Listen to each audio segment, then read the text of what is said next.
Good evening, ladies and gentlemen, and welcome to the Fredericton Convention Centre, where we're live tonight broadcasting the 43rd Annual State of the Province Address, where Premier Brian Gallant tonight will be delivering his outlook for the coming year, the challenges facing the province, and what his government intends to do with those challenges. We have a provincial budget being presented next Tuesday.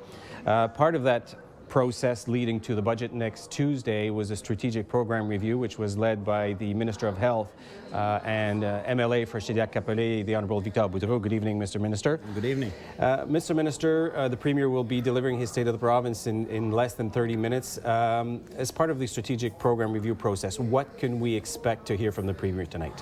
Well, I expect he'll talk a little bit about the process. Obviously, it was a very lengthy process. We're now 13 months into the strategic program review process. It began with a series of public consultations, stakeholder consultations, full engagement of New Brunswickers and of the civil service in general to help us deal with the financial situation that we're facing as a province.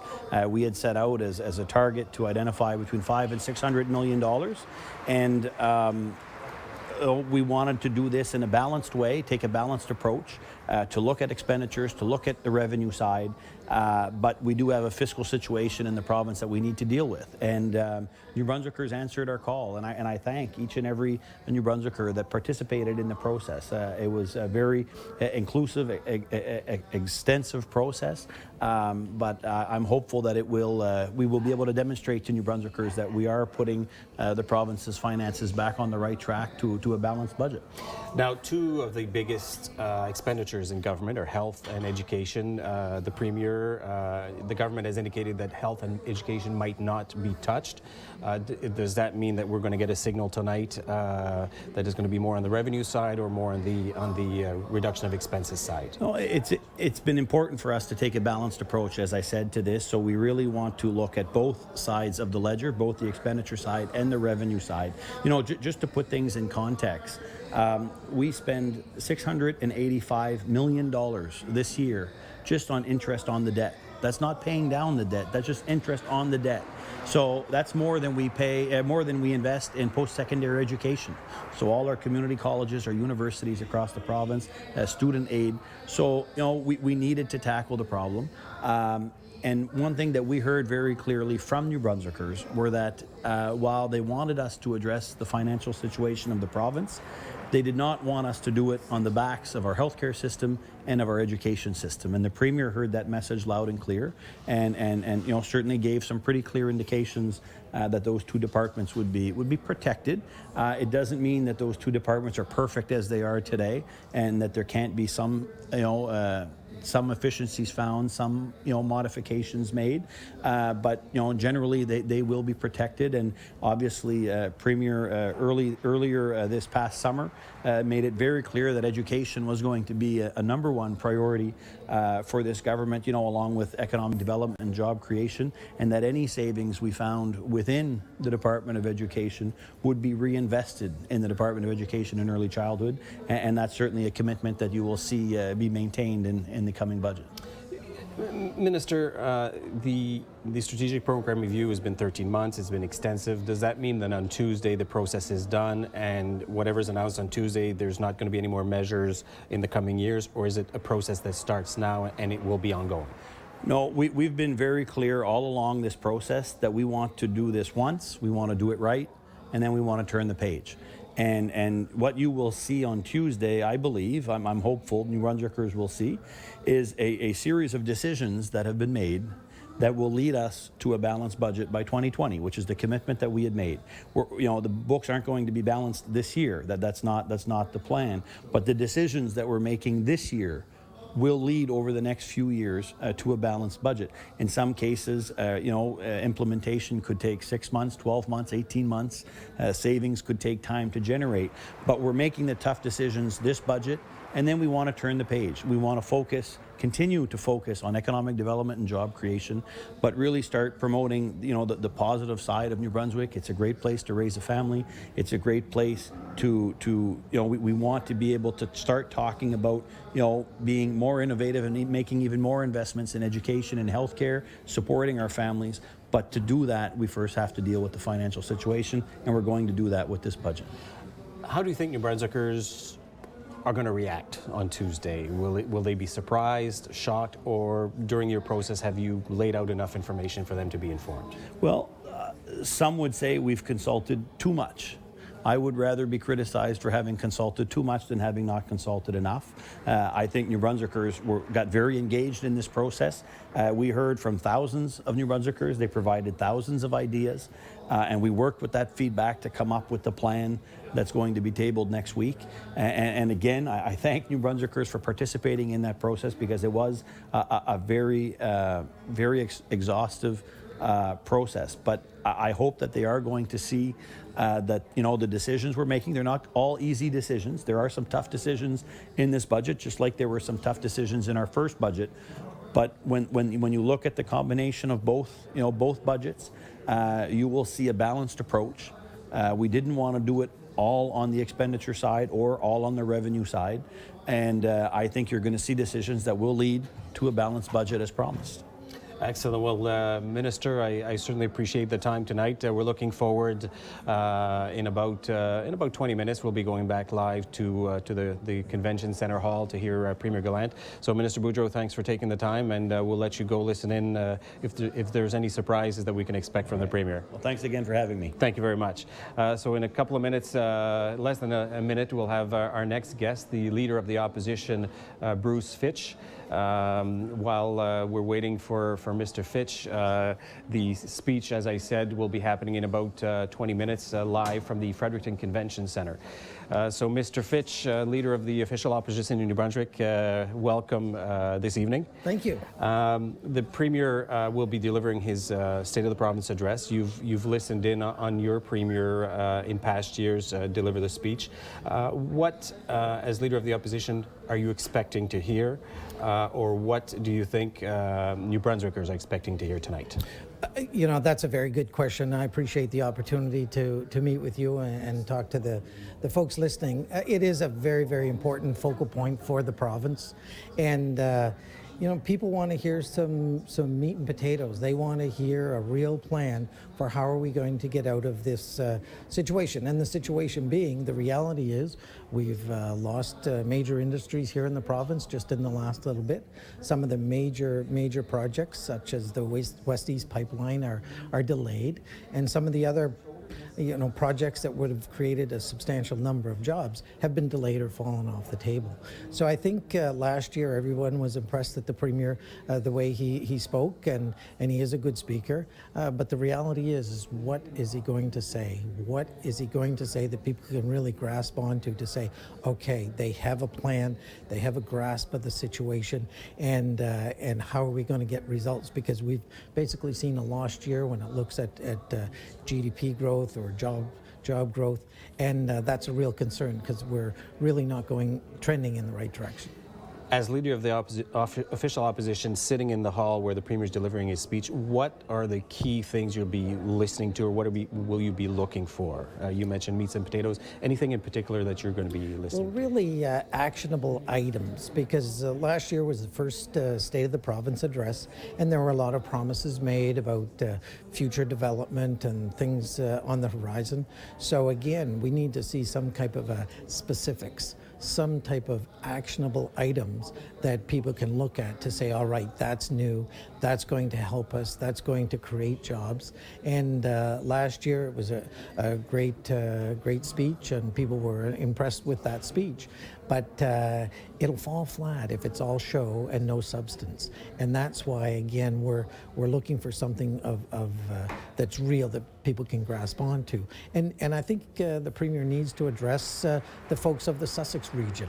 They were hit tremendously hard.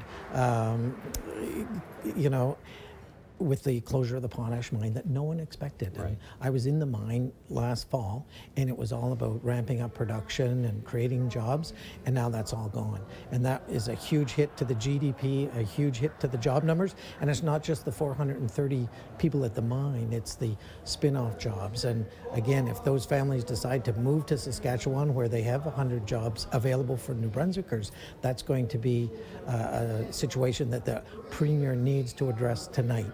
I know when you say the state of the province is in a tough situation, if the Premier doesn't acknowledge that, then he's not acknowledging the reality of the situation. Well, thank you very much, Mr. Fitch. I appreciate your feedback. The clock is counting down until we hear the Premier. I will let you get back to your seat.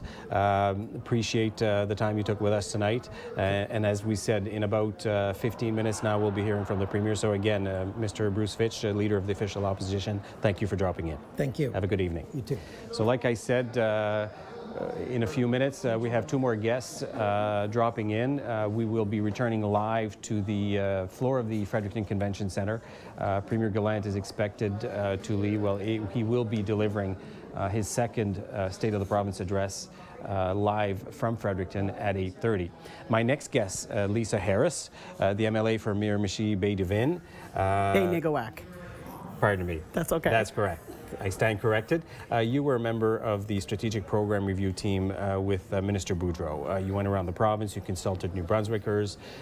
As a member of that team, what can New Brunswickers expect to hear tonight from the Premier based on the information that you gathered, what you've given back to government? What can New Brunswickers expect to hear from the Premier tonight? Well, of course, we never know what he's going to say until he says it, but certainly we went around the province and we listened to what New Brunswickers had to say.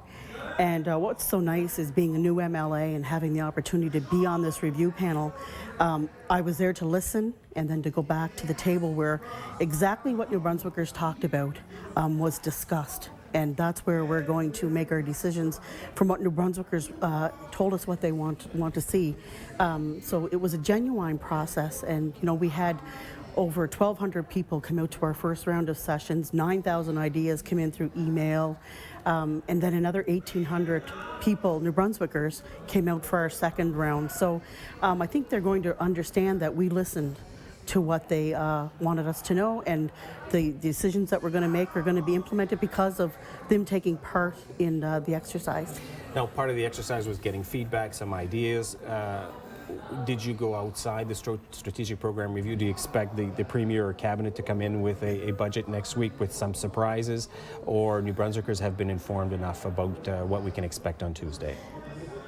Well, you know, I mean, I'm not privy to the final details by any means, but from what I do know is I don't think there's going to be any major surprises.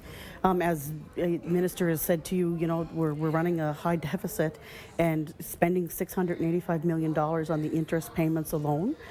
So changes need to happen. We went out, we asked, and we consulted with departments, with people, just common New Brunswickers. And I believe that they'll see that we've listened to what they've asked us to do. So New Brunswickers can expect that this was a valid exercise because their voices will have been heard. Absolutely, and that was the joy of being able to be a part of this review team, to actually see how the process went and to be able to see how the ideas came at the public meetings and then were brought back to the table where the decisions were made and you know, were discussed. And every idea meant something, and I believe New Brunswickers will be very pleased to see that we've listened and their decisions will be put forward. So we shouldn't expect any surprises tonight or next Tuesday is what you're saying? I mean, there's always the element of surprise. I mean, but I think that it was a genuine exercise, and I think that'll be evident in the budget that'll be delivered on Tuesday, and like I look forward to hearing it as well. But we've listened, and I believe New Brunswickers will be pleased with what they see. I mean, we're in hard times, not just here in New Brunswick, but, you know, globally. Globally, yes. So, I mean, obviously we can't keep doing what we're doing, and we need to do things differently. And that was one of our platform commitments, and we're sticking with that. And we have the team in place that's going to make these decisions and move New Brunswick forward. And at the end of the day, we're going to, you know, create conditions to have more jobs, get our finances in order, and have a great place for New Brunswickers to raise their families. Excellent. Well, thank you very much, Lisa Harris. Appreciate dropping in. We're less than 10 minutes away from hearing the Premier speak. We'll let you go back to the hall and get ready for the Premier to deliver his speech. And thanks again, Lisa Harris, for dropping in. Thank you very much for having me. I appreciate it very much. Very good. Enjoy your evening. So like I said, in less than 10 minutes, the Premier will stand live in the Fredericton Convention Centre and deliver his second State of the Province address. It's an event organized by the Fredericton Chamber of Commerce. It's the 43rd year that they've putting this event together. 1,000 patrons are in the hall waiting to hear the Premier speak in a couple of minutes. My next guest is one of the ministers on the front line of economic development in New Brunswick, the minister responsible for opportunities in New Brunswick, Rick Doucette. Good evening, sir. Hey, Jill. How are you doing? Very good. Thank you. Good. What do you expect to hear from the Premier tonight? There was a big hit, like Mr. Fitch was talking about earlier. Potash Corp's announcement last week. Economic development is high on the radar. Job creation. What can we expect to hear tonight? Well, look, I got to tell you something. I mean, what happened at Potash, very unfortunate, but it just goes to show that we're living in a global economy. And we really have to have our businesses positioned to compete in a global economy. We have the CETA, we have the TPP, a number of trade agreements that are just around the corner, and they're great opportunities for our businesses. Our businesses are extremely well positioned to compete in the world market. 80% of our GDP is shipped out of the province, so we've got a tremendous opportunity to grow. Job creation, getting our fiscal house in order, and helping families, that's our key commitment to the people in New Brunswick. But I got to tell you something, that having a good job is going to help families, and I think that's an area we've got to make sure that we're focused on job creation. You know, today we're talking about turning a page. When the budget comes out, let's turn a page. It's time to move on. We've talked about how bad things are with the with the budget, with the fiscal challenges of the province for 4 years now, for going on 5 years. It's been a long time. It's time that we changed the page. I'm in there tonight, and you mentioned about 1,000 people that are at the event. I've talked to a number of business people that are just so excited that we get on with things and let's get moving. Let's make it happen. Let's get our fiscal house in order so that we can remain competitive. We can be in a global environment in a province that's well taken care of. Excellent. So any surprises on the job front that we might hear tonight? Anything that might come out of the bag that you think? No, there's always some interesting things that come out. I can tell you from my point, working with Opportunities in New Brunswick, there's a tremendous number of files that we're working on. I'm on the agriculture, aquaculture, and fisheries file, and we're global leaders. New Brunswick has been very well known. Our agriculture sector, the aquaculture, and the fisheries, just tremendous growth opportunities in there. And if you look at the plants that are involved, it's the work that they're doing and the work they're doing abroad and selling their products. They've diversified their markets, and they've diversified their products, and that's exactly what's happened with all the business that we have right across the province. The realization is, when you step up to the plate and you realize you're in a global economy, you've got to change the way you do things. And obviously, as a province, we've got to change the way we do things. Status quo is not an option. We just can't keep on allowing debt to grow on us and keep on building. We have to get our fiscal house in order, and this is about turning a page. We got to tell our story. We've got to tell the world about how good we're doing in New Brunswick and what it means to them to invest in New Brunswick. And I think investor confidence will be a lot higher if we start cleaning our fiscal ship up. And be proud. And absolutely, and be proud. I'll tell you something, I'm MB proud, and I know that a lot of your viewers are MB proud, and a lot of the businesses are extremely MB proud, and I'll tell you, sitting in there, they're all MB proud. And our best act is going to be on the stage very shortly, and that's the Premier of New Brunswick. And I'll tell you something, he's MB proud, completely solid. Well, Minister Doucette, thank you very much for dropping in. All right, thanks very much. Have a great evening. Right. Ladies and gentlemen, we're about to go live from the floor of the Fredericton Convention Centre. The Premier will rise in a couple of minutes to deliver his State of the Province address. Like I said earlier, his second into his mandate. We hope you enjoy his speech and that you will stay with us afterwards, where I have a chance to interview the Premier to discuss his speech tonight. So we hope you keep listening in. Enjoy the presentation from Rogers TV.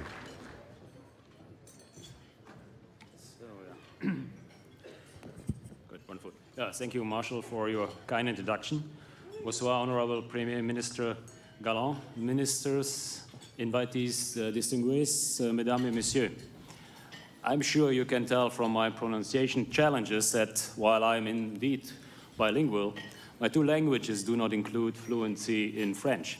But I'm keenly aware that in our world, where innovation knows no borders, facility in a number of languages is very important, and it is an honor to be invited to speak in Canada's only officially bilingual and bilingual province. That kind of forward-thinking leadership by this province sets a tone. It is a province that looks forward to the future, a province where vision and innovative spirit are highly renewable resources. Siemens Canada is delighted to be a part of this innovative environment. Siemens has had a footprint in New Brunswick since the 1990s, when we established a location in Moncton. Since then, we've expanded and continued to supply customers, including New Brunswick Power, with products and customer services and become a part of the fabric of this great province. Upon this foundation, we began a new era in 2012 when we entered into a partnership with NB Power. Our shared mission was and is to transform your utilities through the development and innovation and initiation of a world-class smart grid project. We believed in New Brunswick when we came here. Since then, our faith has only been strengthened. In the past few years, my Siemens colleagues in Canada and from Germany have considered ourselves fortunate to address you on this occasion. I'm very proud of this record of partnership and of cooperation. Over the past 4 years, we have been proud to hire New Brunswickers who have proven to be key additions to the Siemens team. We are equally proud to bring some of our employees from around the world to New Brunswick to live and to work here. They came to this province with their families and are now part of your great community in this beautiful part of Canada. In the past years, we have talked to you about this world-leading smart grid project that we are working on right here in New Brunswick with New Brunswick Power. We have told you that together we are scientific pioneers intent on producing the most exciting innovations in energy distribution this country has ever seen. I'm very grateful that you have believed us each and every time we have met with you. It is exciting, pioneering work, but to bring it to pass takes years of work behind the scenes.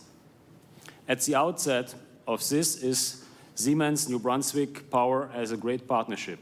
And in July 2012, our shared goals were keeping rates low and stable over time, offering business and residents more choice and control over their energy consumption, and researching and developing smart grid solutions, placing New Brunswick Power on the map as one of the leading innovative utility companies in the world. In truth, these three goals intersect at a key junction: the smart grid. Over the past 3 years, all of our joint efforts have been focused on transforming a business model and modernizing this utility. In short, we have been building such a smart grid. I commend you for taking our word for it for 3 years.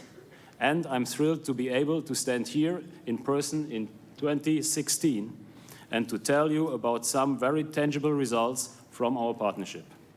I believe that this will inspire you to spread the news about the immediate future we are creating with NB Power, with the business community and the citizens of New Brunswick. Indeed, with the many stakeholders who sit here in front of me tonight. What are we talking about? What are we creating here in New Brunswick? This is truly the future of sustainable electricity. We are creating a smart grid that will be studied and emulated around the world and around the globe. This is so revolutionary that at Siemens Canada, a company known for our diversity of endeavors, we have come to believe that the future of energy is one of the key drivers for the future of Siemens. Just this morning, we announced the culmination of several years of planning and partner collaboration between the University of New Brunswick, NB Power, and Siemens. It's called the Smart Grid Innovation Network, and it initiates an innovation that does not currently exist anywhere in the world. I find this so tremendously exciting that I could talk about this for hours. But I have only 10 minutes, and half of those are already gone and behind me. Let me capture the essence of this powerful new entity. Smart Grid Innovation Network is a joint testing platform that allows business to design, develop, and test smart grid-related products and services. Our legitimate response to that statement is, so what? Well, let me tell you. This innovation means that New Brunswick businesses now have access to an incredible ecosystem that will help them surmount technology hurdles and will allow them to evolve their product or service to the next level of smart, so that their product and services can communicate with other products and with the electrical grid. If this sounds like we are creating a portal for New Brunswick entrepreneurs to what we are starting to call the Internet of Things, it is exactly that. This testing platform is created not only to support them as they cooperate in developing a successful smart grid implementation here in New Brunswick, but also to give them the opportunity to take their product or services to the world. All over the world, products and services are being created to take advantage of smart grid innovation. The world of electricity is continually changing. Everyone in this room knows that where solar power was once considered clean and sustainable but expensive, we are seeing double-digit percentage decreases in the cost of solar every year. And innovation abounds. Consider just one example: the launch of Tesla's Powerwall, a home battery that charges using electricity generated by solar panels or from the grid when utility rates are low, and then powers your home in the evening. Here in New Brunswick, the last 3 years have allowed us to get our foot in the door of electrical innovation and sustainability, as we have worked tirelessly with our partners. This year, we are walking through that door and moving in right into this house. There are promising developments on all sides. Let's consider the smart thermostat electric baseboard heating pilot project in 50 homes in the province, with more than 230 smart thermostats communicating with the New Brunswick Power Siemens virtual power plant. This is a world-leading project, a partnership between NB Power, Siemens, and the National Research Council. There are also water heaters in New Brunswickers' homes that are connected to the grid, and 11 commercial and industrial sites in the province are also connected as part of this pilot. The truth is, the smart grid that is being created by NB Power and Siemens has prepared New Brunswick businesses, industries, and homes for whatever innovation is introduced next. Hand in hand with our commitment to smart grid technology is our commitment to environmental responsibility. Our technology equips the people of New Brunswick, its government, its businesses, its institutions, to live in a new way, to enjoy the benefits of innovation while being responsible global citizens who are increasingly interested in sustainable energy and technologies. As each new innovation is introduced, New Brunswick will be ready for that. New Brunswick Power and Siemens together are researching, developing, creating, and building a smart grid that will ensure renewables and storage are easily integrated and optimized. With the Tesla Powerwall what the Tesla Powerwall will do for a home, we are doing for the entire province. Utilities around the world are already looking to New Brunswick and NB Power as mentors in the transformation of business models. Siemens is very proud and excited to be working with such visionary partners as NB Power and the University of New Brunswick on this initiative. And as an unbending advocate of cooperation across the public-private spectrum, I am very pleased that this initiative is supported by the Government of New Brunswick and Opportunities New Brunswick and by the Government of Canada through ACOA. Thank you for once again welcoming me here. And now it's my honor to introduce the Honorable Brian Gallant, Premier of the Province of New Brunswick.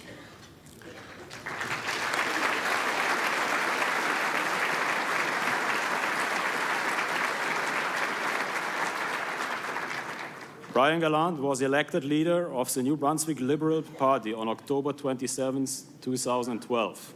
He was elected to represent the riding of Kent as a Liberal member of the Legislative Assembly on April 15, 2013. Mr. Gallant was sworn in on April 30, 2013 and became leader of the official opposition. He was subsequently elected to represent the riding of Shediac Bay Dieppe on September 22, 2014, and sworn in as Premier of New Brunswick, President of the Executive Council, Chairman of the New Brunswick Jobs Board, and Minister responsible for innovation, intergovernmental affairs, women's equality, and rural affairs on October 7, 2014. Monsieur Gallant est né de Mr. Gallant was born in Shediac Bridge, New Brunswick. His father, Pierre, is the youngest of 7 children and a proud Acadian. His mother, Marilyn, born Scholten, is one of 17 Dutch immigrants' children. He received his education at various schools throughout the province and graduated from Polyvalent Louis J. Robichaud in Shediac. He received a Bachelor in Business Administration with a concentration in finance and a Bachelor of Law degree from the University de Moncton. He also received a Master's in Law degree from McGill Universities. Ladies and gentlemen, the Premier of New Brunswick, the Honorable Brian Gallant.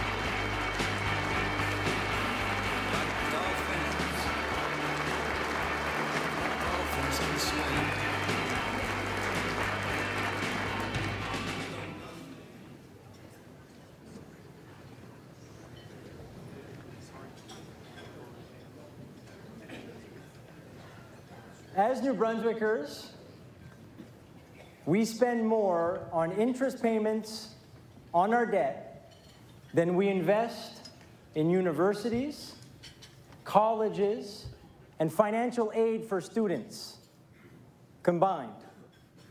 This startling fact, I think, best illustrates what I want to talk to you about tonight.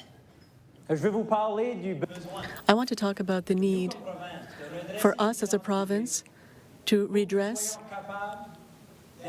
our finances, to be able to invest in priorities for New Brunswickers: job creation, economic growth, health, and education.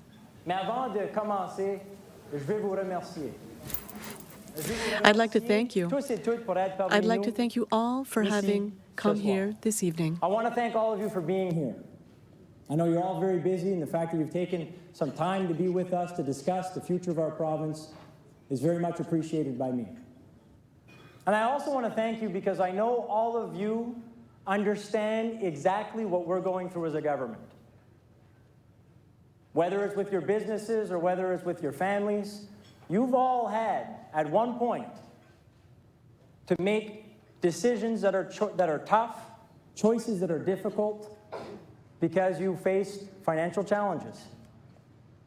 Alors, je suis très fier d'être parmi des So amis I'm extremely qui comprennent exactement ce que nous passons à happy to travers be with comme friends who gouvernement understand lorsque nous préparons what we're going un through budget as a qui va venir government dans as we're quelques jours. preparing a budget that will be tabled in Je a veux few aussi days. remercier mes collègues I'd qui also sont like to ici ce thank my soir. colleagues here this J'ai vu le evening. chef de l'opposition, I saw the Bruce leader of Fitch. the J'ai vu opposition, Bruce plusieurs Fitch, ministres, and I saw plusieurs membres several de ministers, l'Assemblée members législative of the qui sont ici. Legislative Je sais pas Assembly s'il y a des that are députés present. I don't know if there are fédéraux, any mais je vous federal demanderai tous MPs, de vous but I lever would pour une all seconde ask you si ça to vous dérange pas. rise for Alors, one tous mes moment. collègues de So l'Assemblée all my législative, colleagues s'il vous from the plaît, Legislative levez-vous. Assembly, All my please colleagues from the rise. legislature, please get up for 2 seconds if you don't mind.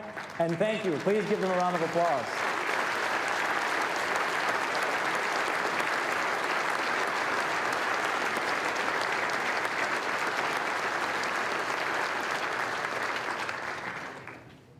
Some of you are just finding out that you're sitting with MLAs, right?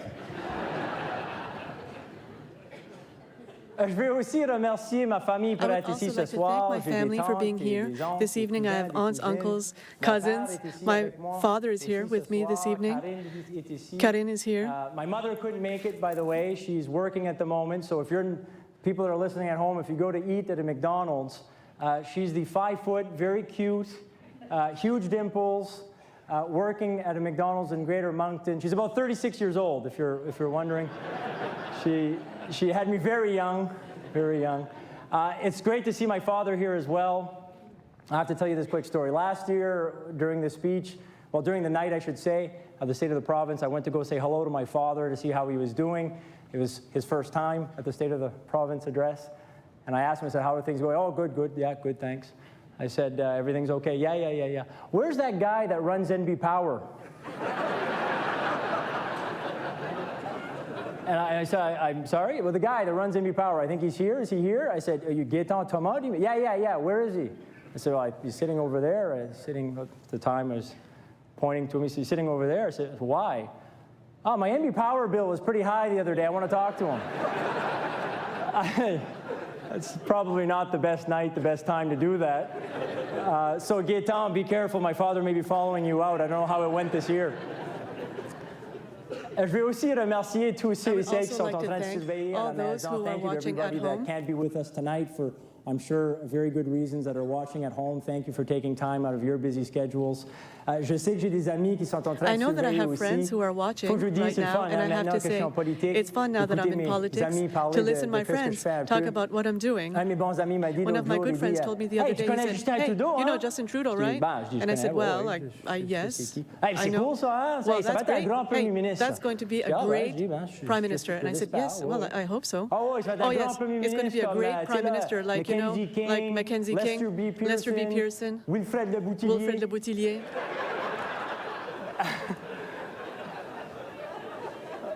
Well, it's wonderful. It's fantastic that they do take the time to watch my speeches. It's very much appreciated. Some specific people in the room that are with us today, some of them were already mentioned, but if you don't mind, table 31 and table 8, if you don't mind standing up for 2 seconds. These are young entrepreneurs. These are young people that are doing incredible things. Please give them a round of applause.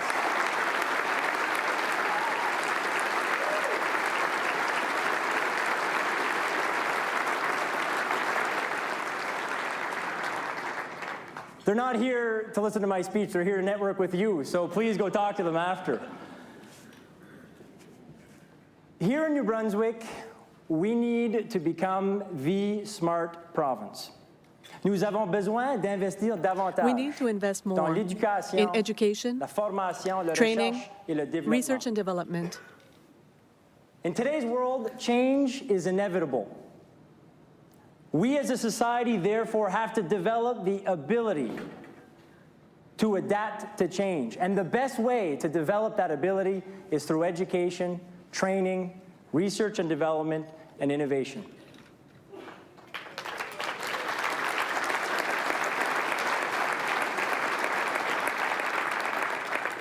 I've always believed that, by the way, and I believe it even more now that I've had the incredible opportunity to go to Davos at the World Economic Forum. Now, I have to tell you that when I go to things like that, I get pretty humbled pretty quick. There's some really impressive people there, and it's a great opportunity for me to be able to learn and to meet some of these people. I'm reminded by another event that I went to that was quite humbling. So as a officially bilingual province, New Brunswick gets to sit on the OIF. We get to go to the Sommet de la Francophonie. So as Premier, I get to represent our province at the same table as other heads of state across the world. So we're talking about the Prime Minister of Canada, the President of France, we're talking about Prime Ministers of Egypt and other countries. So it's an incredible opportunity. One of the many benefits, might I add, of being an officially bilingual province.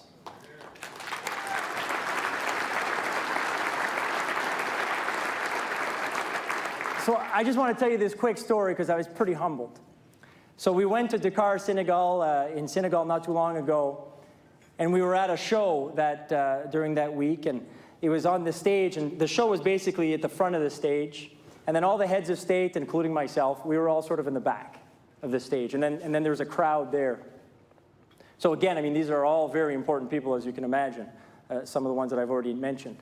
So after the show, I don't think, it was very well organized, but I don't think they really planned how everyone was going to exit. So after the show, all the heads of state started to sort of go towards the exit, as did the crowd, which you could imagine when you have, example, the President of France is a bit of a problem.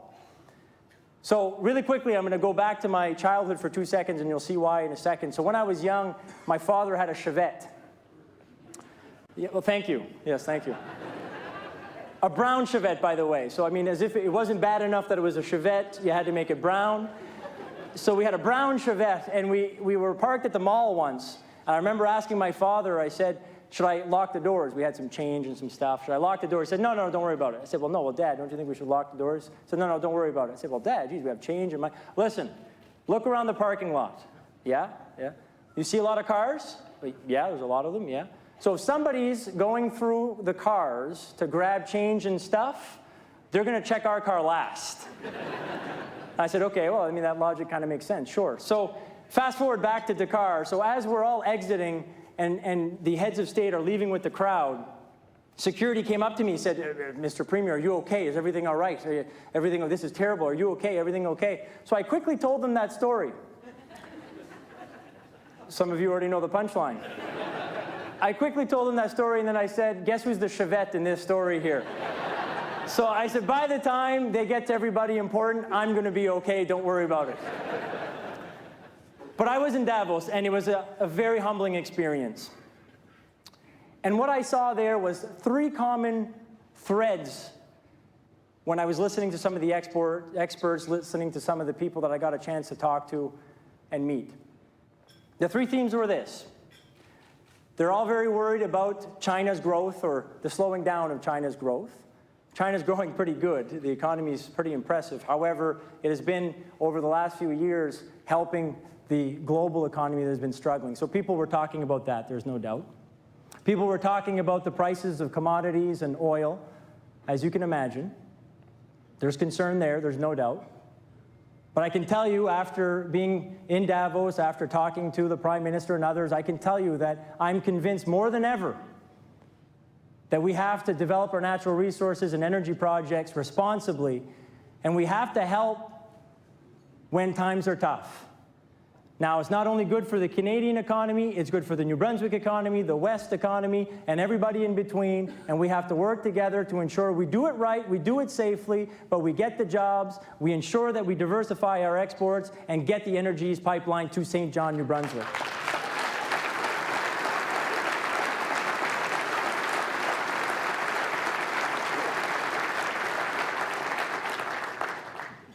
Now, I also had another common theme that came at me. It was very clear everybody at Davos was talking about the need to invest in education, training, and innovation. Everyone was talking about it. So it hit me. This is important for us to do in New Brunswick, even more so than I thought before. Now, while in Davos, I had an incredible opportunity to meet some impressive people. So I got to listen to Jack Ma speak, the founder of Alibaba. He's doing quite well for himself now, as you can imagine. Alors maintenant, avec son temps, il y a l'opportunité, with his time, he has the opportunity to do what he wants. He can invest in different things. He can try to contribute for China and to the world economy. So he could be doing anything he wants. And what he decided to help China, he's created a foundation that's going to ensure that China has a strong education system. I had the chance to meet a guy from London, England. He worked for Google Ventures. And I had the incredible opportunity to talk to him about how we should be developing the right ecosystem here in New Brunswick. He was very generous with his time and with his ideas. And when he was talking about what was necessary for that ecosystem, guess what? He talked about the need for a strong education system.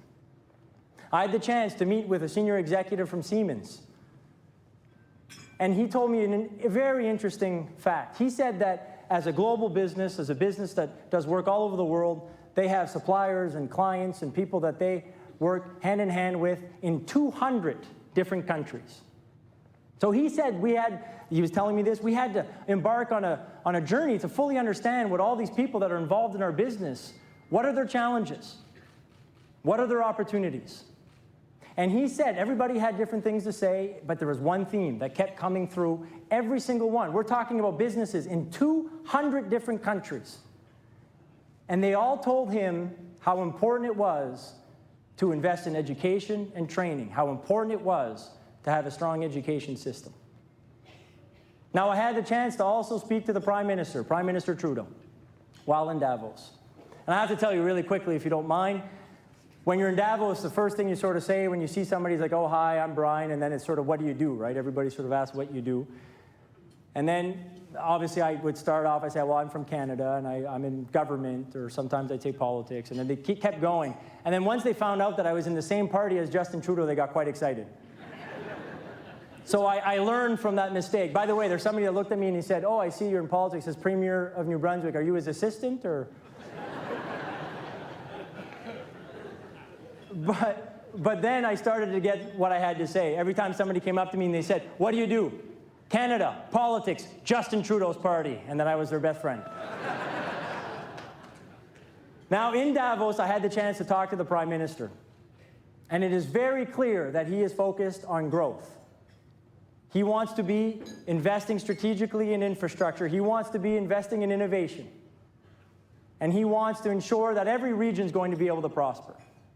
By the way, if you go back to the slide, I have to tell you this quick story too. I'm sorry I keep telling stories, but when we were in the plane, it was pretty cool. When we left Switzerland, I was in the Prime Minister's plane. The Prime Minister came out really quickly and said, everybody, come here, to his private quarters in the plane. And he showed us these 2 fighter jets that were flying alongside our plane. And he was like, oh my God, the Swiss just are like making sure we're okay in the airspace or something. And everybody was just loving it. Everybody's taking pictures, selfies, and everybody was loving it. I was the only one that was asking, are we sure these are friendlies?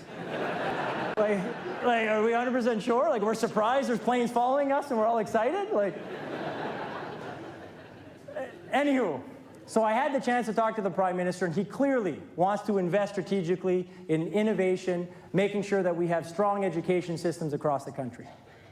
He also wants to invest in infrastructure. I'm going to take 2 seconds on this one, so please put the slide up.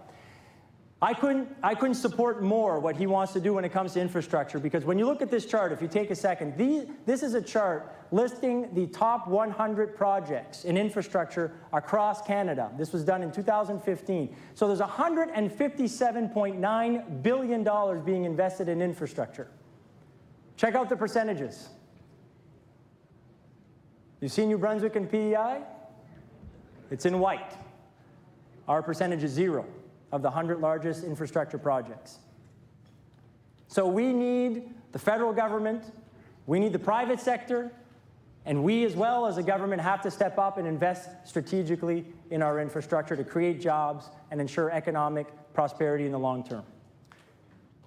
Now, back to innovation. Yeah, sure.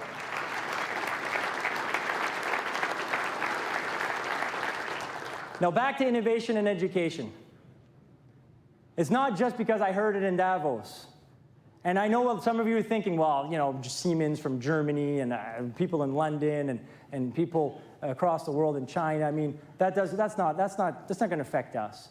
Well, I think it does, and I think it's very clear that we should learn from them. But I'll even add this. I had the chance to meet senior executives from IBM, and they made it very clear that we have an impressive skilled workforce here because they have some operations here in New Brunswick, but they still encouraged us that if we want, like I asked, for them to invest more in New Brunswick, for them to create more jobs in New Brunswick, that we have to have a strong education system.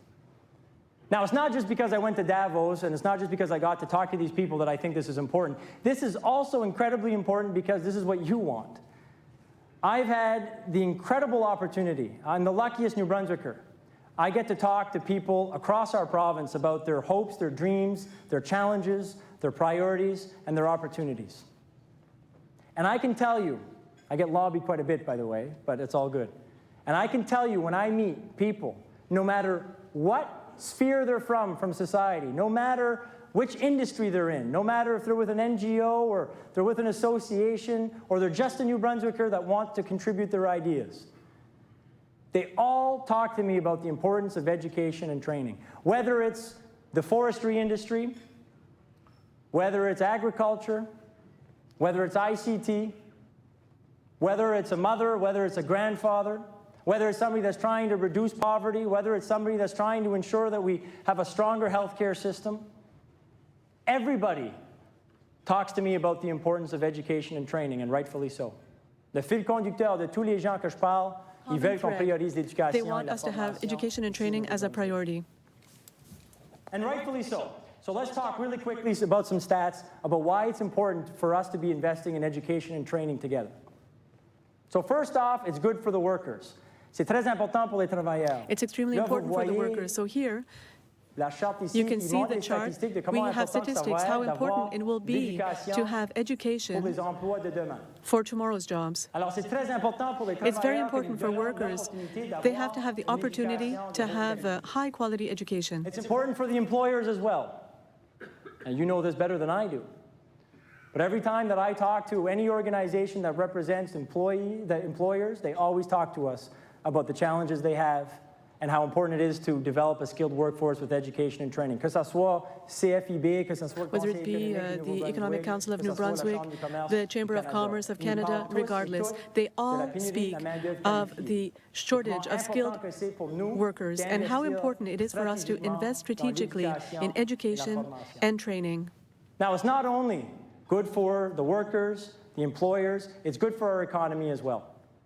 So if you look here, raising our literacy scores by just 1% would increase labor productivity by 2.5%.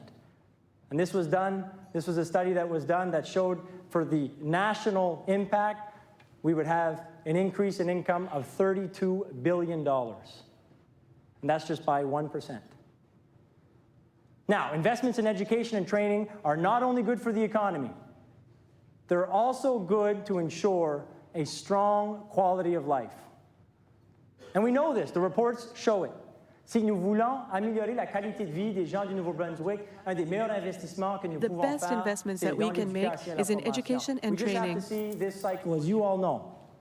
If we want to ensure that we have a good quality of life for New Brunswickers here, one of the best programs is healthcare. There's no doubt about it.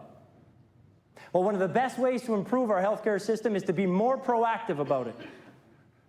Now, there's many things that we have to do to be proactive, but one of them is understanding that the cost of healthcare is linked to the social determinants.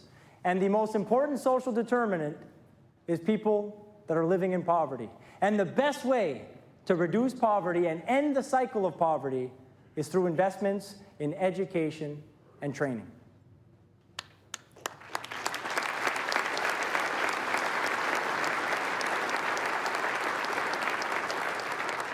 So it's good for the economy, it's good for the workers, it's good for the employers, it's good for the productivity, it's good for the quality of life, but more importantly, it is crucial to every New Brunswicker to be able to have the chance to succeed in whatever they would like to do with their lives. La meilleure façon de leur donner la possibilité to give them the opportunity to do what they'd like with their lives and to succeed is with investments in education, training, research and development, and innovation. Now, how are we going to do this? That's the million-dollar question. Well, first, going back to what I said at the beginning, we have to get our finances in order. If we want to invest in New Brunswick's priorities, we have to ensure that we get our fiscal house in order. Now, when we formed government, there's no doubt that we inherited some challenges, as you know. So if you look at the graph here, we see the size of our debt over the last 5 years increasing. There is no doubt that we have economic challenges. So if you look on here, you will see the growth rate from 2006 to 2010. From 2006 to 2014, you'll see that the economy expanded by about 2%. The economic growth rate was about 2% in New Brunswick, 4% in the rest of Atlantic Canada, and we see 21% in Western Canada. So we inherited some challenges, there's no doubt.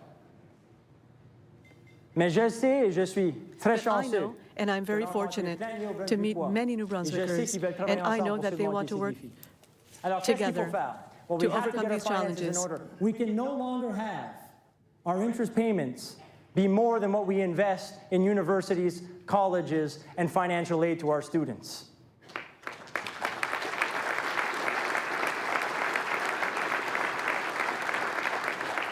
And to put in perspective how our financial situation is hindering our ability to invest in our priorities, look at this slide.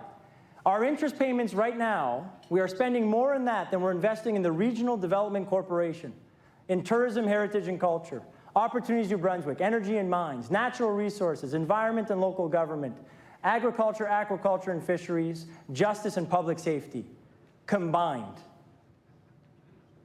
So clearly, our financial situation that we've inherited is hindering our ability to invest in our priorities of creating jobs, growing the economy, making sure we have the best education system, and that we have a strong, proactive health care.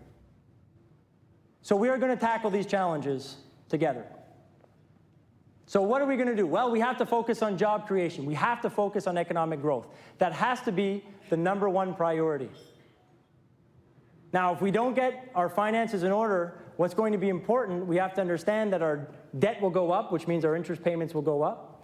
Our credit rating will potentially be downgraded, meaning that there'll be more interest payments. And on top of that, we would find our interest rates potentially going up just because of the world market changing the rates. So we're going to focus on creating jobs to get economic growth, to get the revenues we need to better our finances. And we've been focused on that since day one as a government. But we are going to have some ups and downs. And we did see a huge down last week. There's no doubt about that. But I want to say there's one thing, there's one silver lining that came from that. Once again, New Brunswickers showed who they are. The business community, many of you called the people that lost their jobs at the potash mine. Many of you reached out to their families, to the community, to see how you could help, to see if you could hire some, to see if you could help them with transitioning. And if we ever needed an example of what it is to be a New Brunswicker, that was it. We are always there to help. We are always there to support. We are always there for one another when we're down. I'm so proud of the people that did that, and I appreciate it very much as Premier. And I know many of you are in this room today, and I ask that you give them all a round of applause.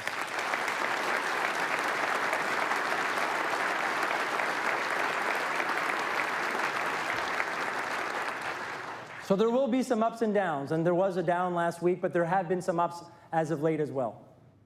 Je pense que c'est très important de noter. It's very important to note that over the past month, only 3 provinces in the country have had a net gain with regards to jobs. Last month, that actually had a net gain of jobs: Ontario, Quebec, and New Brunswick. Since July, we have actually had an increase in jobs in New Brunswick. We've increased by almost 5,000 jobs since July of last year. Right now, as we speak, there are 2,700 jobs waiting, 2,800 jobs. We just created 131, so that's good. 2,831 jobs waiting for New Brunswickers to be filled right here, right now. So for those who are listening or those in the room who are looking for job opportunities, I suggest that you go at jobs.nb.ca. You want to see those 2,800 jobs, I invite you to go check out nbjobs.ca. Now, we're going to work incredibly hard to keep creating jobs. We're going to try to have economic growth and get people working, and that's what we're hopefully going to be able to do together. And we've seen some success. As you see here, in November and December of last year, we have now had the lowest unemployment rates that we have seen in New Brunswick since 2010. Now again, there was a down last week, but we cannot stop, and we have to keep moving and keep working together, and we have to celebrate when there are some ups.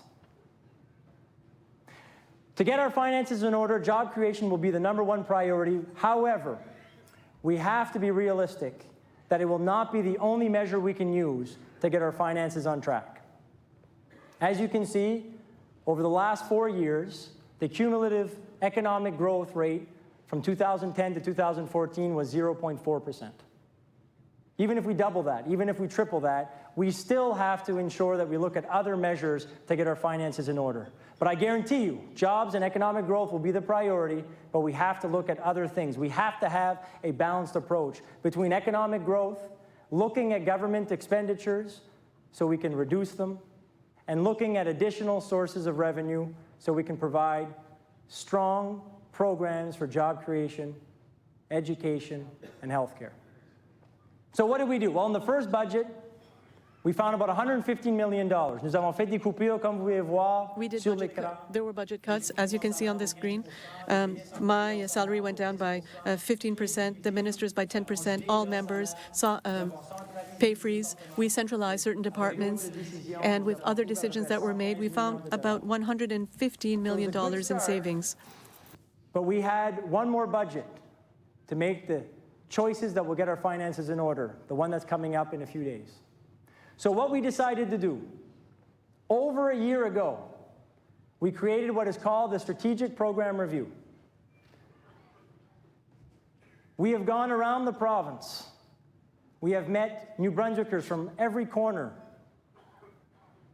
Victor Boudreau, the minister responsible for Strategic Program Review, and his team received thousands of ideas, thousands of suggestions. They received thousands of concerns. They didn't receive 1,000 compliments, however, but that's a whole other story. And they took all of those ideas and suggestions, and they analyzed them. And this is a year-long process, an exhaustive, inclusive, and transparent process. And they came up with what you would have saw in November, what is called the Choices Report. So they boiled it down to 32 choices, worth approximately $1 billion in either expenditure reductions of government spending or additional revenues for the province. Now, I know you're probably all wondering, well, what's in it? What are going to be the choices? What's in the budget? Well, I can't tell you that tonight. If I did, nobody would listen to Roger Melancon's long speech on Tuesday. But I can tell you a few things. First off, we would like every single one of you to receive the decisions and choices that were made directly from us.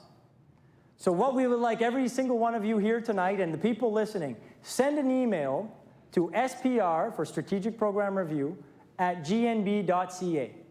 If you send an email to that address, the day of the budget, you will receive all of the information of all the choices that have been made to get our finances in order in New Brunswick.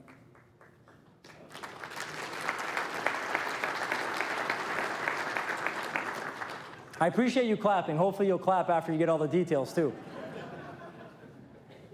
Alors, s'il vous plaît, envoyez-nous un message et vous allez recevoir tous les détails de notre budget mardi. Now, something else I'll tell you about the budget. With the two budgets, the first and the second, the ones that we have earmarked to make all the decisions that will get our finances in order, we have made it very clear that a principle that had to be followed was that about 50% of the monies should be found by expenditure reductions, and 50% should be found by increasing revenues. So we are looking for a balanced approach. And I can tell you that the decisions at the end of the day will be about 50-50. Now, I think it's important to list off so you can understand what we'll be seeing on Tuesday to give you a bit of a sense. In the choices report, there are 6 large choices. I call them large ones because they're the ones that would have the biggest impact on our financial circumstances here in New Brunswick. So you probably heard a lot of them. I'll go through them quickly.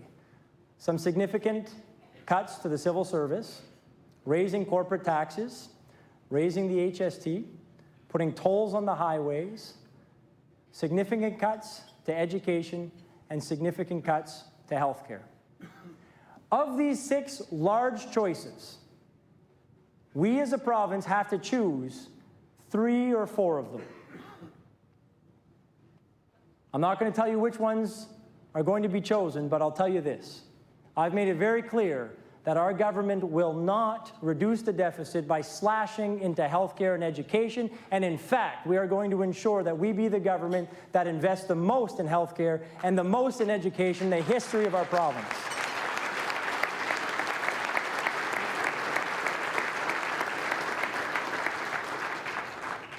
So you can probably guess some of the other decisions. Now, this is done for a reason, because we believe in education and training. We believe that it is not only important for the quality of life and that it's important in New Brunswickers, it is pivotal for our economic success moving forward as a province. And I want to tell you that I completely understand that investing more money in something doesn't mean that it's automatically going to get better. We also have to improve education in this province.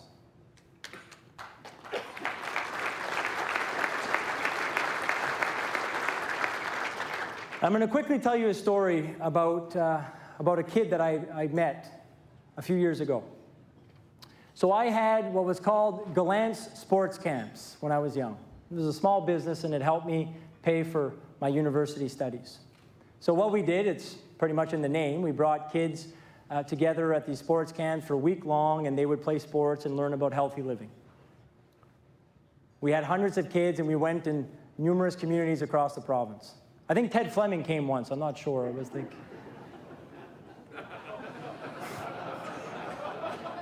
Paul Zed got that one, so that's good.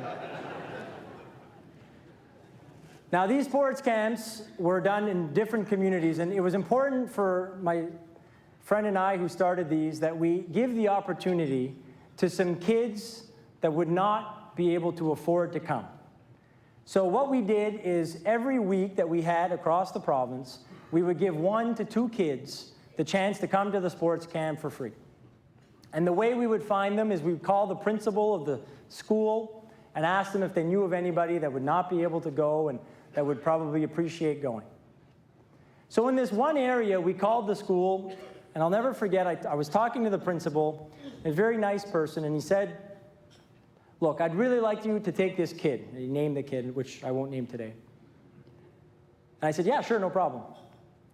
He said, well, no, wait, I want you to know that it might be some trouble. I said, no, we've been doing this, and it's good, and it all goes well, and they get along. It's no worries. Well, I'm not sure about this. I said, no, not a problem at all. I said, just give me the guy's, the family's number, and I'm going to call the kid, and I'm going to invite him to come. And he said, well, he doesn't have a phone number. He doesn't have a phone. I said, okay. I said, well, what's his address? I'll go see him. Well, he doesn't really have an address. He and his mother live in sort of this garage, almost shed, to be honest, where there's no floor. It's just a dirt floor, if you will. And I said, okay, well, how do I find him? And he sort of told me where to go, and we went to go find the kid and invited him. So he came for a few years. And he was the kid that acted out the most of the hundreds of kids that we had come to our sports camps. So I tell you this story because I want to fast forward a little bit to about a year or two ago. I was speaking at a high school in that area, and I was talking about pursuing one's dreams and trying to motivate kids to stay in New Brunswick and to pursue whatever their hopes are. And there's this one kid in the back who was throwing paper, who had their feet on the desk, who wasn't listening, staring out the window, was sighing when I would talk. So after the class, I asked the teacher, I said, who is that kid? He didn't really seem to be enjoying the session. And she told me his name. And as you can imagine, he was the kid that came to our sports camps. I was very, very sad that day. This is a kid, and we're no experts. I mean, maybe there's a few in the room, but we're no experts. And everybody in this room, when I described to you the circumstances that this kid was living in, you knew where the story was going. I mean, this kid was obviously going to be facing challenges throughout his life. So we would have all spotted that, and frankly, we spotted that, and the principal did, and I'm sure many others throughout this kid's career or this kid's childhood identified this circumstance as an issue. And we didn't fix it. The system didn't fix it.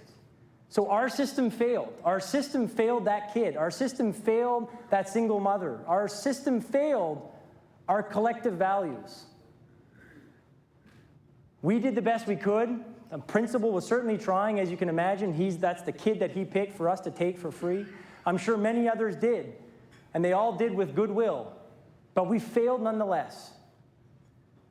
So as long as there are stories like that, that means that we have to keep working, we have to keep improving our system, we have to keep finding ways to support people that are living in those types of situations. So we're going to improve the system. And how we're going to do that is by listening to experts. We're going to be listening to stakeholders. Pour nous assurer que nous allons améliorer le système d'éducation dans la province. The education system in the province will listen to the stakeholders, the experts. And this is what we did with the 10-year education plan. We asked Karen Power and Gino Leblanc to talk to people, to teachers, to parents, to directors, to the community, to talk to everybody with a passion for education so that we get innovative ideas to improve the system. And I can't wait to get their recommendations. And I know that this will help us improve the system. And we also asked two very smart people to help us develop a strategy on literacy. We're going to do it through the recommendations that we're going to get with the 10-year education plan and the literacy strategy that is being developed, that both are being developed in an expert-led process. And on top of that, to ensure that we make strategic investments and that we're able as a government to invest more in education, training, innovation, research and development, I'm announcing to you tonight that we are going to create what is called the Education and New Economy Fund. This will help us improve our systems. This will help us ensure that no child is left behind. This will help us ensure that we have a skilled workforce for our economy. This will help us ensure that we indeed become the smart province.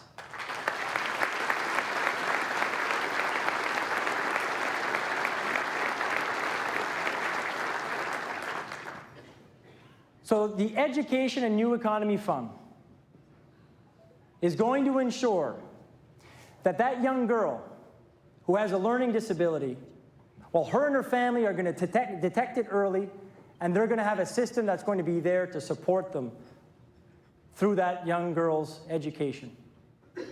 The Education New Economy Fund is going to make sure that that young boy that can't read, who is approaching grade 3, who is about to get lost in the system forever, will get the support that he needs to be able to ensure that he gets caught up and that he's going to be able to have the best education possible. The Education and New Economy Fund is going to ensure that that young woman that wants to go to university, who lives in a home with her single mother and her little brother, well, she's going to be able to go to university because we're going to make it accessible and we're going to make it affordable for everyone, no matter which family they're from. The Education and New Economy Fund is going to help us ensure that that single mother is able to upgrade her skills so she can become a home care worker, helping seniors live in their homes longer, while her son is at an affordable and accessible daycare. The Education and New Economy Fund is going to make sure that we help that man that has been working at a manufacturing business for 30 years, who has 5 years left before he can retire, who's having a tough time adapting to the new technologies that the business is using to compete. Well, the fund's going to help that person be able to upgrade their skills. Le Fonds pour l'éducation et la nouvelle économie. The Education and New Economy Fund will help scientists who do research here in New Brunswick detect cancer earlier, and they will be able to conduct their research here in New Brunswick. The Education and New Economy Fund will help farmers innovate because the farmer in Carleton, New Brunswick need to compete at the international level. The Education and New Economy Fund is going to help the next David Alston from Sussex. It's going to help her learn coding in school. So she can not only be comfortable using technology, she will be comfortable creating technology. And the Education and New Economy Fund will help that young man from Bucktush, New Brunswick, who wants to be a tradesperson, to be able to gain some experience while in high school, to do something that they're really good with, and to prepare their career for the future. Well, this fund's going to ensure that one of the worst things we did, taking the trades out of the schools, well, we're going to ensure that we support trades and they're there and thriving in our schools.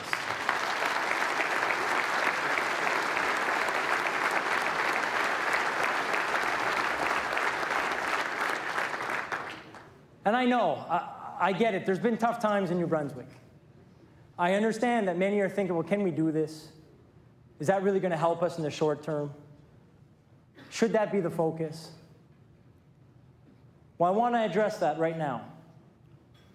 First off, we are going to have a diversified approach. Education, training, the knowledge economy, yes, we're going to make some big strides there, but we also have to develop our natural resources. We have to ensure that we have our energy sector that is thriving. We have to ensure that we're helping our traditional industries of farming, of fisheries, forestry, and many others.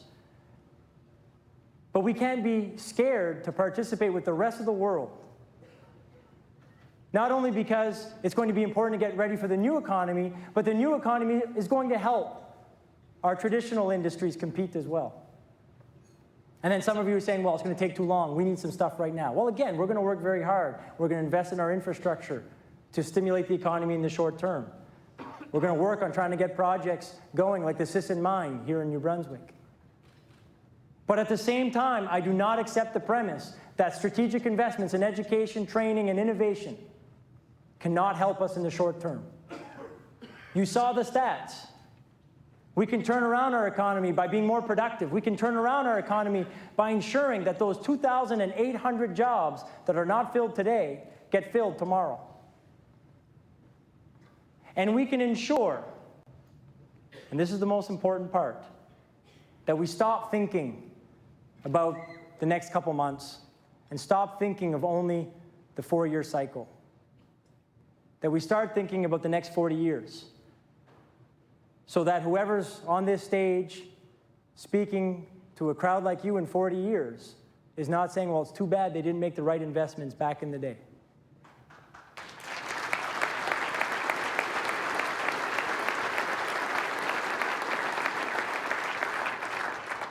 My guess it'll be Don Arsenault speaking here, but we'll see. Last but not least, we have to believe in ourselves. We have so much to be proud of here in New Brunswick. We can do this. We can compete with anybody. We have the capacity to compete at the international level. We do that every day. We must believe in ourselves. I have the chance, again, I'm the most privileged New Brunswicker, to go around this province, and I get to see some of our kids. They are brilliant. I met one kid who was developing a shoe. Literally a kid that was about 10 years old who was developing a sneaker, a shoe, that was going to be able to detect if something was in front of the shoe, the sneaker. And I asked him, I said, I don't really understand. What are you doing? Like, why would you want to do that? And he said, because it would help blind people. They'll be able to know if something's in front of them, and obviously they'll slow down or stop walking. A 10-year-old was doing this, which A, is incredible that he has the ability to think of this and do this, but B, for those motives, man, we should be proud. Now, I had the chance to go around the province. I have met phenomenal people that are going to help us ensure that we become the smart province. Teachers, like Laurie Thompson from Fredericton High School. Des enseignants comme Réal Hébert de l'École de Grand-Digue. I've had the chance to meet incredible people like Missy Buick, who is organizing in a priority neighborhood in St. John to help kids control their emotions so they can do better in school. We have people in New Brunswick like Patrick Laskey and Christine Roy who have been recognized nationally as two of the best principals in the country. We have incredible institutions that are going to help us become the smart province. The New Brunswick Community College, le Collège communautaire du Nouveau-Brunswick, ils font du travail exceptionnel pour travailler avec le secteur privé. They are doing exceptional work to work with the private sector. St. Thomas University, who's partnering with Harvard University. UNB, who has been ranked the most entrepreneurial university in the country. And we're wondering if we can become the smart province. They got ranked the most entrepreneurial university in the country because of how they are participating immensely in the ecosystem for innovation here in New Brunswick, and because they're doing a good job of taking research and development and commercializing it. L'Université de Moncton. The University of Moncton, for decades, has been doing a fantastic job and essential job to develop francophones outside of Quebec and to give an education to Acadians. 18 times ranked the best university in the country by Maclean's magazine, and you think we can't be the smart province.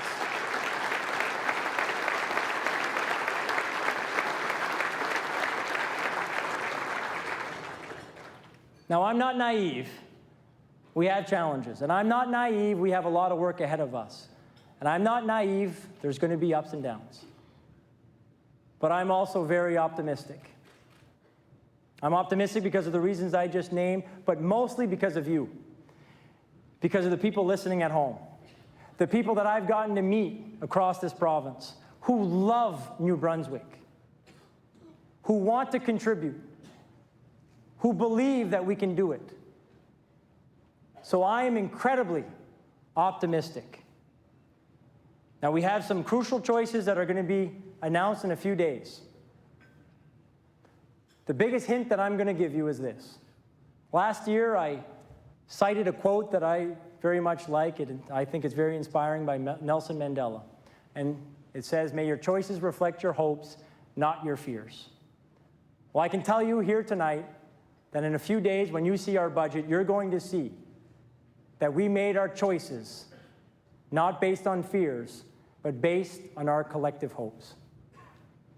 Je vous remercie pour votre présence ici ce soir, and I thank you for what I know you're going to do to help us move our province forward and become the smart province that I know we can become. Merci beaucoup. Thank you very much.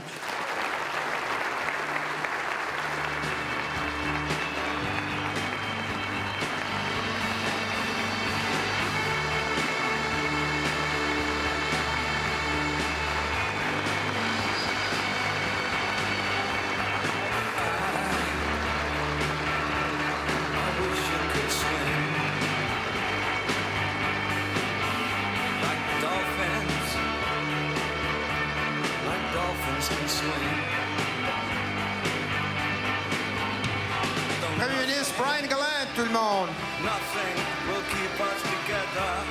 L'honorable Brian Gallant, thank you so much. Merci d'avoir partagé votre vision et surtout votre Thank you for sharing your vision and your charisma.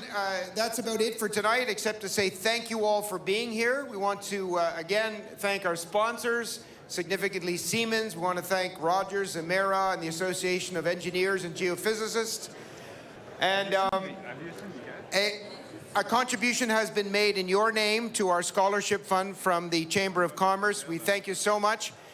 And we love the thing about the new shoes, in the grand tradition of finance ministers buying new shoes for their speeches. We're all looking forward to Tuesday and wondering if Roger is going to have a beep if he says the wrong thing. Merci beaucoup. Bonne soirée.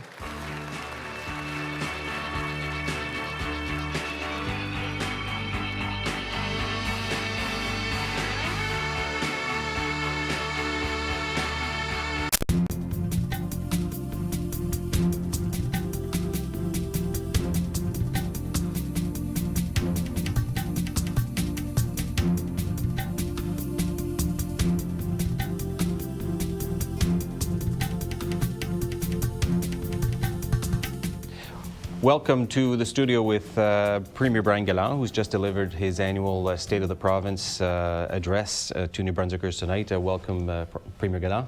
Thank you for having me. Premier, strategic program review has been on the agenda, on the radar, since you were elected a year and a half ago. Minister Boudreau has finished the exercise. The budget is coming down next week. What did you tell New Brunswickers tonight about strategic program review?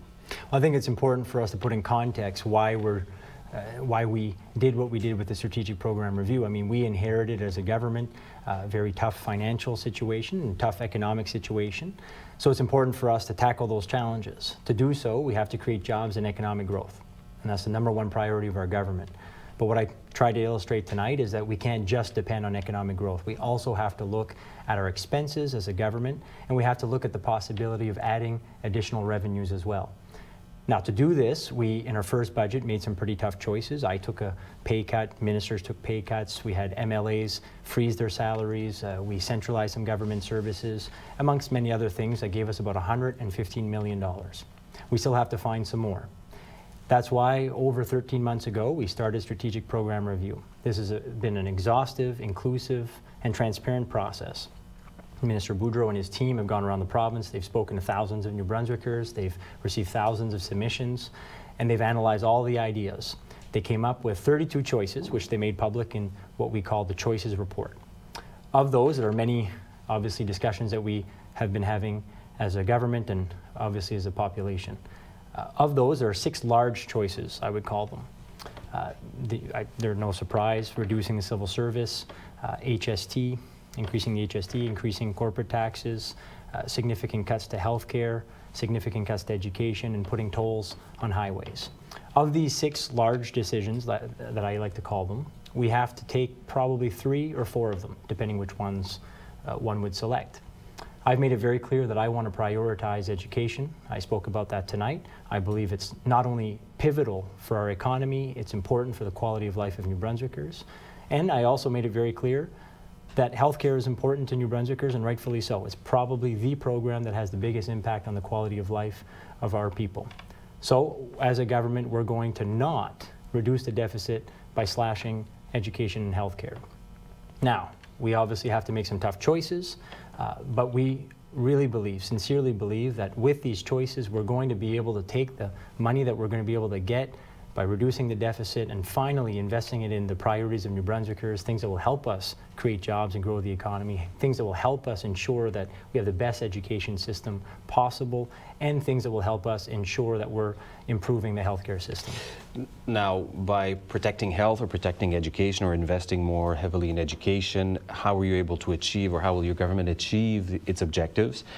If you're not cutting into those sectors, how will you be able to get at the results that you're looking for by increasing in education, protecting health? Is there bad news coming on Tuesday? Well, it's not easy. I mean, there's no doubt, and these choices are not fun to make. I've made that very clear to New Brunswickers, and we recognize the impact that it has on them. I mean, their daily lives depend on a lot of government services, and we get that. So this is not anything that we have taken lightly, and that's why we've had such an exhaustive process, and that's why we've included so many New Brunswickers, and that's why we've been so transparent about the choices that are before us. For us to be able to invest more in education, training, and research and development, we have to make sure that we understand that's an investment. It's going to help our economy. It's going to create jobs. It's going to actually lower our finances. It's going to reduce our expenditures. It's going to help us ensure that we have a good quality of life. By protecting healthcare, I think that we're making it very clear that the quality of life of families in this province is a priority of ours, which means that we have to look at some of the other things. So there are 32 choices in that report that has been made public and people can find online. These 32 choices have been debated, discussed, and analyzed by our government and by New Brunswickers. And on Tuesday, we're going to make the choices that we believe will be the right ones to help us ensure that we get our finances under control, which will allow us to invest in our priorities of jobs, economic growth, education, and healthcare. Now, part of the struggles with governments in the last 18 months, 24 months has been the significant drop in the price of oil worldwide. The global economy has been shook up by that. Your government imposed the shale gas moratorium when you were elected. There's also the Energy East pipeline that's on the table. How is the current economic climate playing into your government's decisions regarding Energy East or regarding shale gas? Well, it's very significant. I mean, it's important for us to understand what's happening around the globe, what's happening across the country, for us to make the right decisions for the New Brunswick economy. understanding that the oil prices, commodity prices are going through a rough ride right now is important for us. And what I think it signals is that we have to do the best we can to develop our natural resources and develop our energy projects responsibly. And that's why we're, as you heard tonight, very supportive of the Energy East pipeline. Now, this is not only important for the New Brunswick economy, it's important for the economy in Alberta, and it's important for the Canadian economy.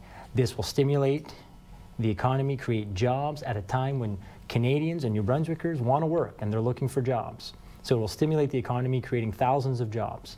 On top of that, it's going to help an industry that's very important to New Brunswick's economy and to the whole country's economy, ensuring that the oil sector and ensuring that the energy sector is able to still be able to provide its products, that it's able to diversify its markets, and that it's able to ensure that we lower our dependency on foreign oil is important to the economy. And that's why we support it very much.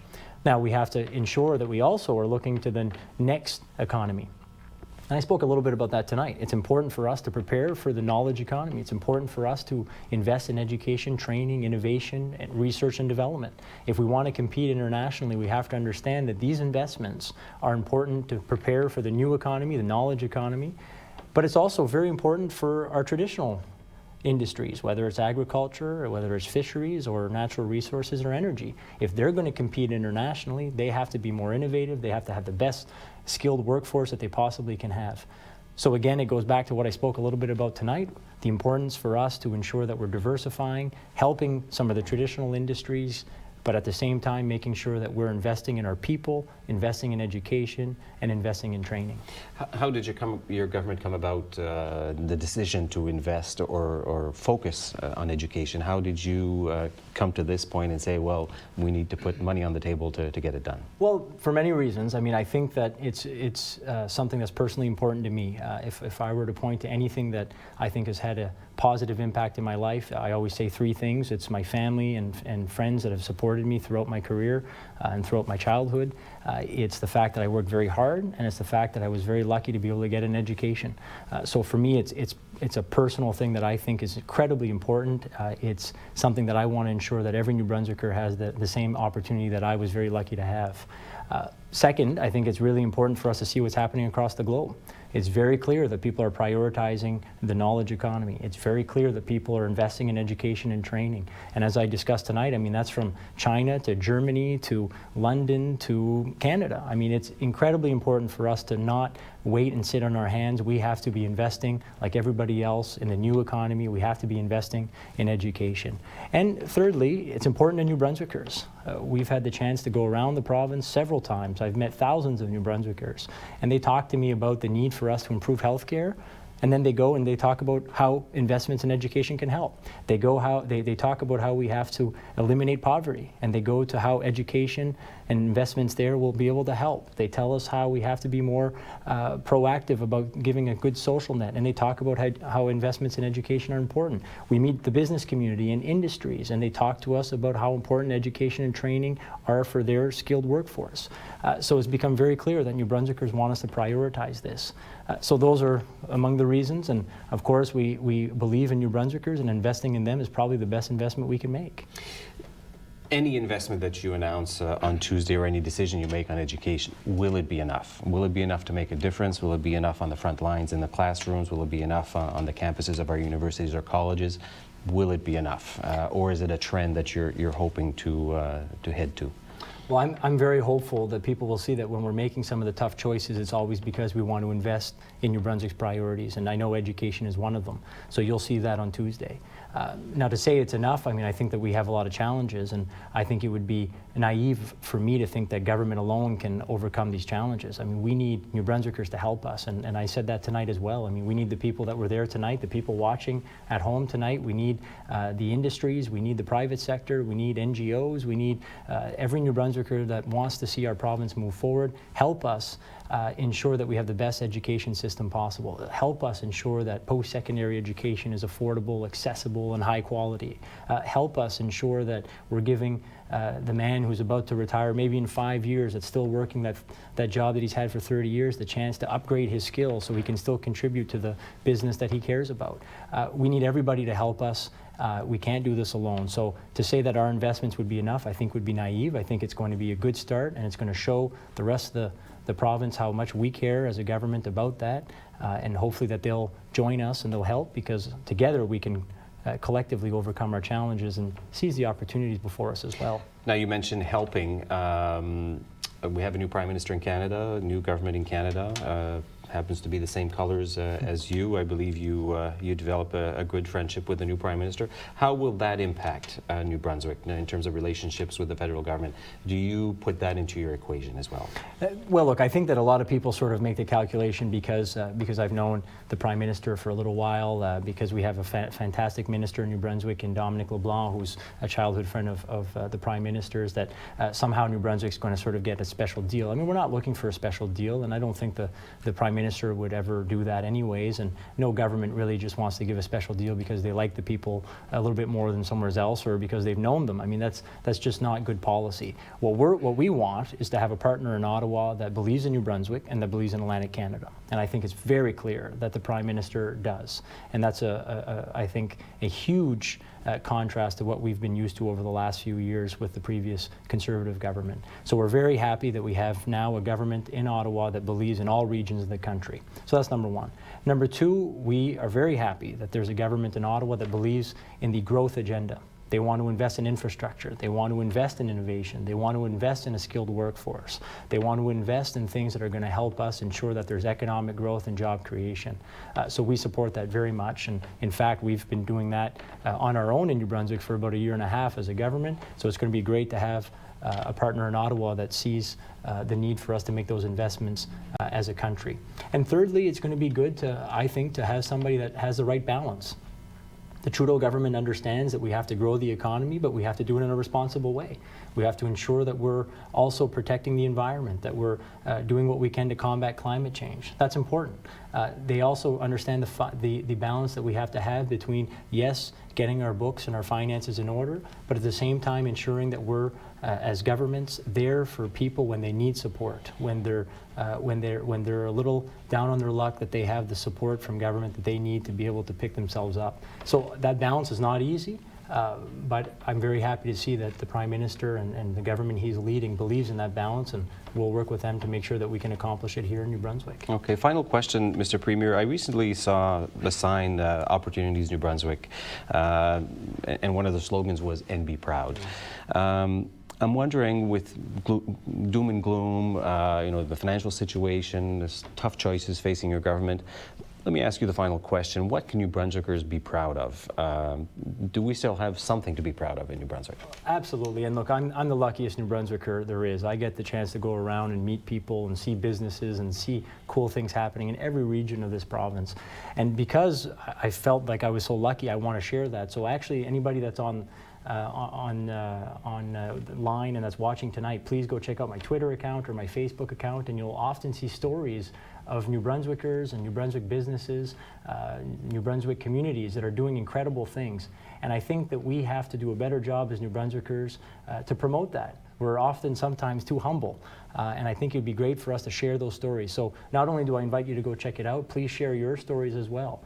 I think that if we could collectively see what's happening across this province, that we'd all feel better about what's happening in New Brunswick. And you ask what we can be proud of. Well, the one thing I'm incredibly proud of is the people of New Brunswick. They are just fantastic. They are resilient, they are humble, they are hardworking, and they have a good set of values. So again, I'm the luckiest New Brunswicker and probably the luckiest Canadian to be doing what I'm doing right now. Very good.